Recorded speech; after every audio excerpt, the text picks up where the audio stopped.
Hello there. It's Hooligan. Who again? Me again. Yes, here I am once again. This is a piece of first growth Western red cedar. It is an offcut from one of my owl carvings. I did chainsaw carving. So I had this great idea of making it a Dremel carving. It's really nice cedar. So you can see that the growth rings are really tight here, and it will hold better detail. So this is going to be a raven sitting on a rock. Just kidding. It's going to be a eagle sitting on a rock. There's going to be lights up here shining down on it. Now you can see here I wrote I was just kind of doodling last night, just freehanding it. This is 11 inches wide. It's 20 inches tall. The backing, the most depth I got on the back here is about 4 inches. It gets really thin here. Now I want to try and not cut through this piece to have negative space. But if I do, it's not a big deal. I can adapt and adjust. So there'll be a sun or a moon up here. So when I was sketching this on last night, I just used a pencil. That's why you can barely see it. But I did the rocks. I had the rocks all the way across, and I have one rock farther back from these closer rocks. And I said, you know what? I'm going to challenge myself on this one and make it so it's like there's water here. You can see there's kind of water stuff there. There's water here. It's all up here. Then you'll see it back here too to give it like a three-dimensional effect. This is a challenging for myself, but I think I can pull it off. So it would be like a jetty or something. I don't know what you'd call it. You'd be sitting on a rock coming out of a lake or a friggin' ocean or whatever. So can you see that? This line needs to be perfectly straight and level. That would be the back of the water scene. You could put a rising sun back there too if you wanted. So this whole piece will have a frame. You can see here I got it sketched on. So what I'm going to do first is cut the frame out. So your frame is in there. I'm not too sure if I'm going to use this eagle. I might carve it right off and then carve the layers in. Yeah, it gets tricky. So there's two ways you can do this. You could use a fine bit and cut your outlines here pretty deep for the eagle, the rocks and everything in the ocean, and then it's in layers. So the first layer would be the frame, the outside frame. So there's one. Your second layer, like 1 would be the closest to you, say 5 would be the farthest away. The second layer, I think, would probably be these rocks. Well, no, right here would be 2. Then 3. These rocks are closer than this big. This one would be 4. And then 2, you'd blend this into like 3, 4, 5. You don't have that much depth to carve, so it's almost just like a painting. You just got to carve a little bit of depth, take away your cut lines. Sometimes you have to taper the wood. Like for this frame, when I cut out this eagle, I got lots of room to cut that eagle in and make it look thick. But I don't have much room here where this frame is, so I have to taper the wood nice and slowly down. When you're looking at the piece this way, you can see the wood is tapered down, but when you're looking at it this way, it just looks like everything's just flat and sticking out. Does that make sense to you? So it's a little bit tricky. It's a challenge, and my biggest challenge is trying to make this eagle look like an eagle. But I have my own style eagles. I know my heads are always big, the eagle heads, but I'm fine with that. I'd rather have a big, sturdy eagle head than a small little, dainty, fruity little Tweety bird one.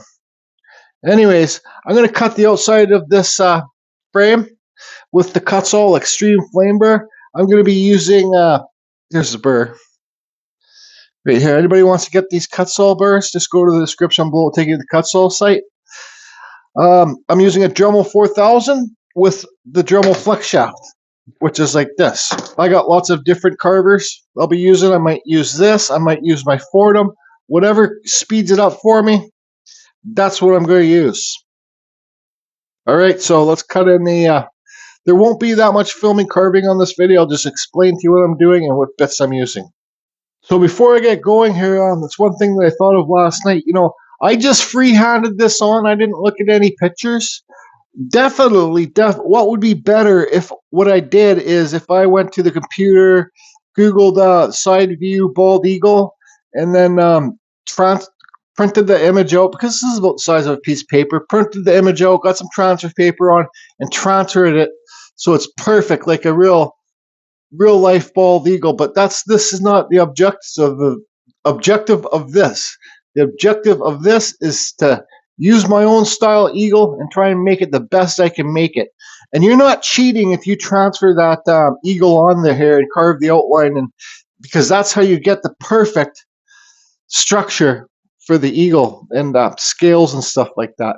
Like this, I know the head is too big, but I'm fine with that. I'll adjust it as I go.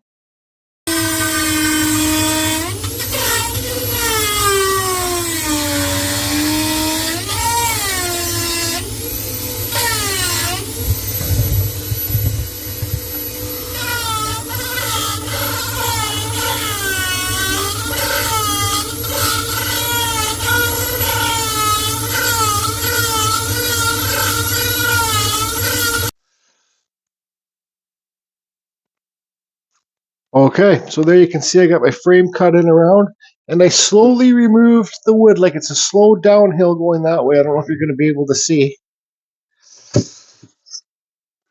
So I drew on the rocks so you guys can understand more of what's going on. So this will be water here, water in the background here. You could even carve a jumping whale out of the water here, or a boat in the background.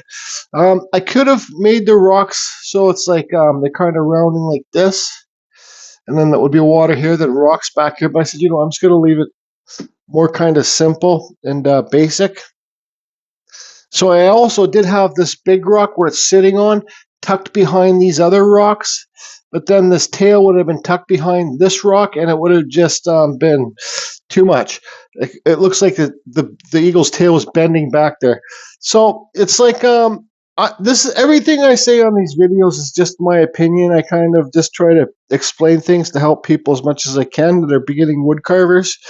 This is these are wall tile cutting bits. They're on Amazon. All right, they come in all different styles. I think these are the best for like your because what I'm going to do now, I gave this eagle a big chest. I like them to have the big chest, so I'm going to cut straight around here with this wall tile cutter bit, right? I'm going to cut straight around everything.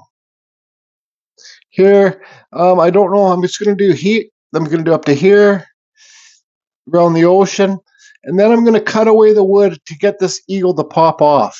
Does that make sense to you? So straight cut, true to the line, like Ryan Cook says. That means don't cut it like this. Don't cut it like this. Well, you can do it like that, but try and cut straight on the line. Because if you don't cut it, if I cut it in like this with the undercut, then I go to round this chest, you're going to lose lots of that wood. You're not going to have the shape that you originally drew on. So try and cut it in as straight as you possibly can.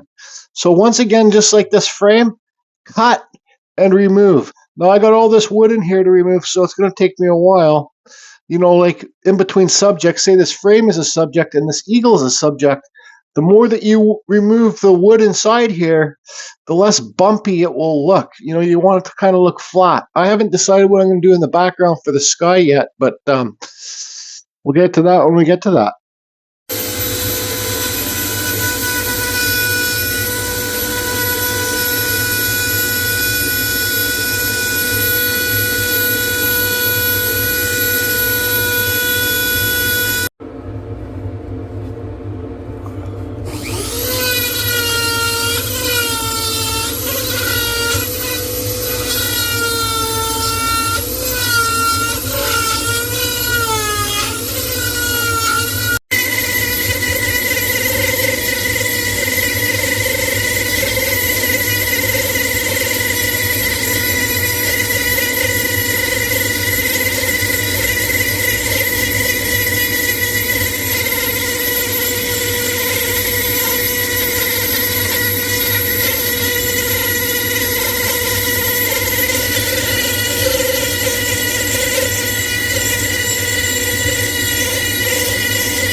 Okay, so you have a point here and a point here that stick farther off the piece. What I was trying to explain earlier in lots of my videos, the more that you make this flatter in here and not round like this, the better it's going to look. And that, once again, everything's my opinion. So like, for example, when I cut this moon in, yeah, my moons are never perfect. I always just freehand them on. I could have used a bowl or something, but whatever. So when I cut that around the moon, you're going to have a big round bump there. So the more that you remove the wood in between subject, in between the subject, and make it flat inside there, it's going to look better in my opinion. So one thing I did, I cut around the rocks here too. I did make a mistake. You know, you see that cut there? It looks like, well, it just really doesn't look natural. The wing should be over top. This wing should be over top of this rock. But it's okay. You carve deeper, you fix the problem, and you work it out as you go, right? So, you know, I cut down here. Now this would be the water. Now, you have to separate this water from the rocks. And this is just how I'm thinking, everybody. You know, this needs to be sloped this way. So I need to, where's that pencil? I need to slope this like that. So it acts as if the rocks are sticking off the water and it's like pushed back. Then I think I'm not too sure how I'm going to do the water effect. I could just do like lines like this. Maybe I'll pull a little aluminum cutter that I use for the wood spirit beard hairs, and maybe I'll just do like little cuts here and then make your bigger cuts as you go down. So it seems like, you know, well, obviously that's far away. That's where the friggin' sun will set for frick.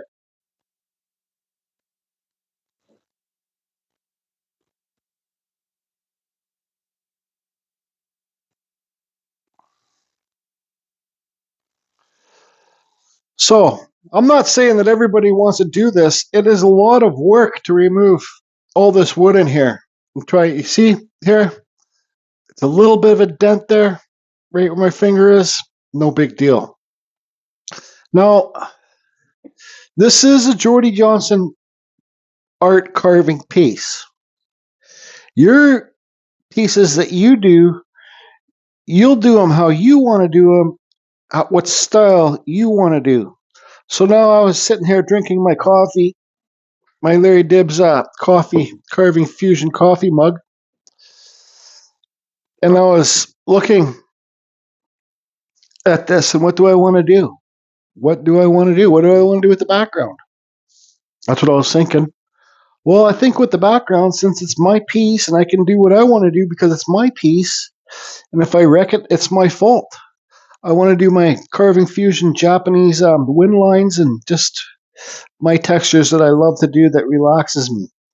But to do that, I need to undercut all along in here, all up here, all around the sun or the moon, all in here, all around the eagle, and possibly even these ocean waves. So it's going to be all these twisty lines, and it's what I want to do. What I'm going to do to undercut, and undercuts also create shadows. You can see a shadow here already. There's no undercut, but that's just because of the way the light's shining. Let's get this other light and shine it so that shadow's kind of gone. So this is a Kutzall taper burr. This is the silver one. It's the medium aggressive one. And I got to go on a sharp angle as tight. I got to get as tight to the wood with my bit as I can and cut underneath this eagle. Same with this edge here. Cut underneath. When you do the undercuts, because if you don't do an undercut for the very beginners, when you say, I don't really want to draw too much on this wood, but say like we do a thing like this, then it will, I don't know, whatever. And then this will carry on under there. Now, if you don't do an undercut underneath this eagle, this where you're carving, it will look like it's riding up on the eagle. But if you do an undercut underneath this eagle, it will look like it's carrying on, and it will carrying on behind the eagle, and it will push the eagle forward away from the back scene. So I need to do the undercut. I'm not going to fill. I'm sure you guys understand what I mean. Cut. Remove your cut line. You'll have a bump there. Feather it out. Then start doing your stuff. Yep. Stuff. Okay, I know I said I wasn't going to film, but I'll film for a little bit for the very beginners so they understand what I'm talking about. So you got to be very careful around this beak too, because the last thing you want is that snapping off. So hit the fan, dust table, and get underneath there. Sometimes I hold my Dremel like this. Sometimes I hold it like this. How am I going to hold it for this? I'm going to hold it like that to get under there.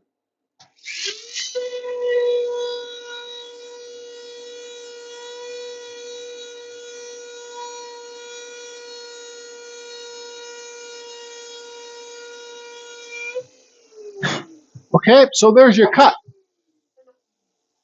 There's your undercut under there. So now you got to feather away that wood.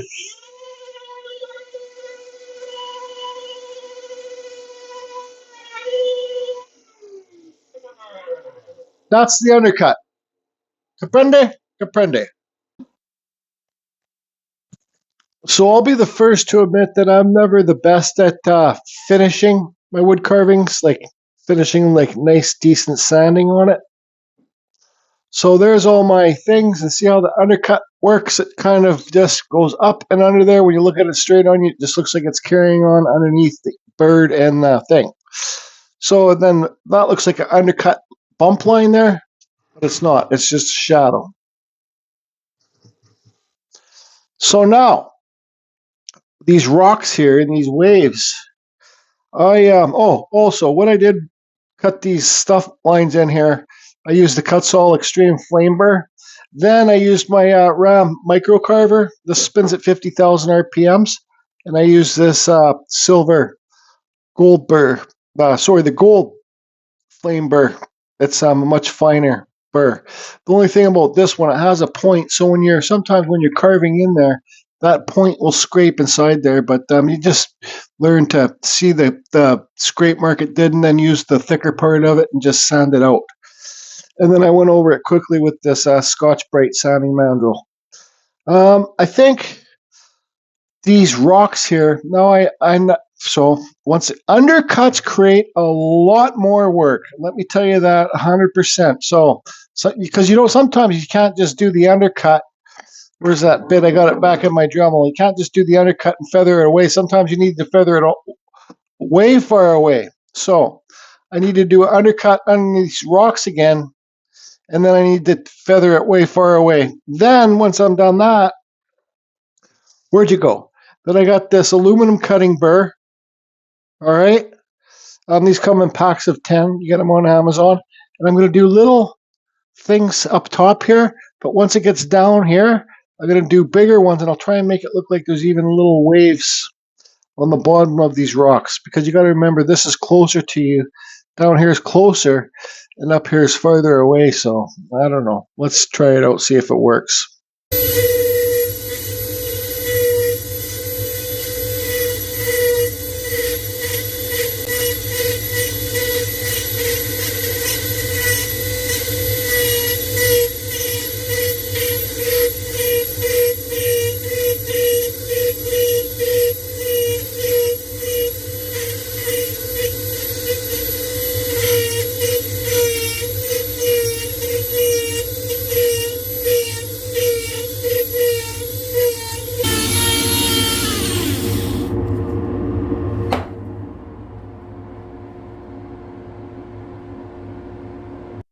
All right, so there's what came of the waves. Yeah, I think it looks like water. Says what it is. It looks like rocks. Still lots of work to do.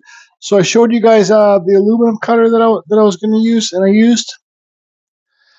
It's a barrel-shaped one, cylinder type. So when you have the undercuts in there, how are you going to get this big burr into underneath there unless you have a really deep undercut? So I got these burrs that Mr. David Grass sent me last year. And you see there's a little tiny small cylinder cutter in there. So that's how I got in under there and up and under here too. So that's that. Thank you, Mr. Grass. He hasn't been around too much. Hope he's doing okay. Maybe I'll send him a message. I got his cell phone. See if he's doing all right. So now, when I first showed this picture to Rob with the pencil, just carve Rob. Got a YouTube channel. He's been making some videos, some cool, wine bottle or bottle toppers. He carves lots of those little miniature caricatures. He says, "Oh, it's going to be a raven." I said, "Why did you say that?" He goes, "Oh, I don't know. I couldn't see the line." I says, "Don't forget, buddy. Your good buddy has one of his own style eagle head carvings in the biggest magazine in the friggin' world. So don't be calling my friggin' eagles ravens." Just joking. We banter sometimes. He says he couldn't see the picture that good. Then I showed this carving to Larry Dibbs. He goes, "What is it, a raven?" I'm like, "Oh boy." That's what Just Carve Rob said too. Is it a friggin' raven or is it an eagle? Well, you can do whatever you want to do. You can make it any bird. You can make it a friggin' parrot if you want. I got this book. Ryan Cook suggested to me to carve it, and all of you on one of his videos. This is the illustrated bald eagle. I also got, trust me, people, when I first started chainsaw carving, I got chainsaw carving an eagle. Let's look at some pictures through here. So this kind of shows you, I need make an eagle bench, and so that's pretty neat. I'm pretty sure I could do that if I put my mind to it. So step by step, I don't really read too much, and it shows by my spelling. I kind of just look at pictures. So there's that one. Chainsaw carving an eagle, step by step. Jamie Doran and Dennis Roger. I'm not too sure. Or I got this book from Owl, my local bird sanctuary place that saves the eagles. I don't know. There's probably eagle picture in here. Yeah, there's some. So, but maybe I should make this piece into a raven. And then you got this one here. This story about this, see how it's all dark there? Look at the back. Now here's a story for you. Let me put the camera in the overhead. My buddy, the Lawrence, the bus driver, came over to visit for a few minutes, and we were standing in my kitchen talking. And I forget what we were talking about, but I told him that I cooked something on the oven or something. I forget what it was. But anyways, this was on the oven. And he said, "What's that magazine there for?" And I said, "Oh, it's just it's a book to watch when look at when I'm chainsaw carving eagles." And I lifted the magazine off, and it was hot. And I was like, "What the hell?" This magazine was sitting on my stove oven thing for 2 days on the very lowest burner because I made soup, and I put the soup on I made that clam chowder, New England clam chowder in the can. I put the soup on low, on the burner on the very low, and it sat there for, I think, a day and a half, and it burnt all the way through the pages. So don't put, man, I could have killed myself and killed a whole bunch of other people. Don't put paper stuff, don't put stuff on the oven that doesn't need to be on the oven. Like I got a frying pan up there and a pot. Anyways, that's that. So you can get some wing patterns here. You know, if you're going for the realism style, you even got beak patterns in this book. This is a good one. See, look at that eagle head. See, my problem is my beaks are always too big. Yeah, but it's okay. I'm fine with it. I'm fine with my eagles.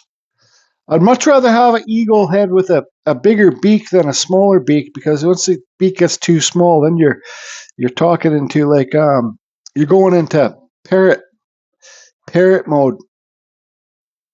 Yeah, like look at these pictures. Look how aggressive it is.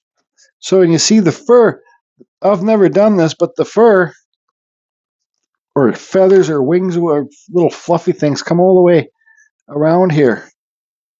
And see how the beak kind of goes in there? I usually just go like this. Boom. Then there's my beak here. Don't have any feathers or furs here. See? But anyways, I think it's a good magazine to have. Myself, here's a perfect side view. Myself, I should start looking at pictures more when I'm doing my carvings. Like have it on my phone or print it off and then look at the carving, look at the picture while I'm doing the carving. So yeah, but like you got big wing patterns like this. I think it's a great book. See, there's how it kind of really sits. My eagle here is more slouched down, like he's kind of nestled on a rock. Pretend he's got like an egg under his bum or whatever, and his head's like tucked down. This one's like kind of heads up and is aggressive and doing the eagle call. Mine's like kind of tucked in. He's kind of got his shoulders up. His neck's tucked into his shoulders and his wings are higher. That's kind of the vision that I had for mine. Here's one of my eagle eyes I'm doing. But anyways, there's wing patterns and everything in here. So I think it's a good, look at this wing pattern. It's a great magazine. These are hard to get. Just Ryan Cook said they're hard to get. So I got this on eBay, I think. Denny Rogers, The Ultimate Bald Eagle. The ultimate reference guide for bird lovers, wood carvers, and artists. So there you have it. Yeah, I want to do a book like this on basic wood spirit, but it takes a lot more work than it because there's no really books on carving wood spirits with power tools. Books might be a thing of the past, like you got online, you can look online as much as you want for whatever you want. So I don't know, I'm going to decide if I should make this a raven or make it an eagle. Inquiring minds want to know. So yeah, I spent a few seconds drawing it on. I think I'm just going to keep going with the eagle. Sorry, Rob. Sorry, Larry. Who knows? Maybe it'll still be a raven. Just paint the black, call her a raven.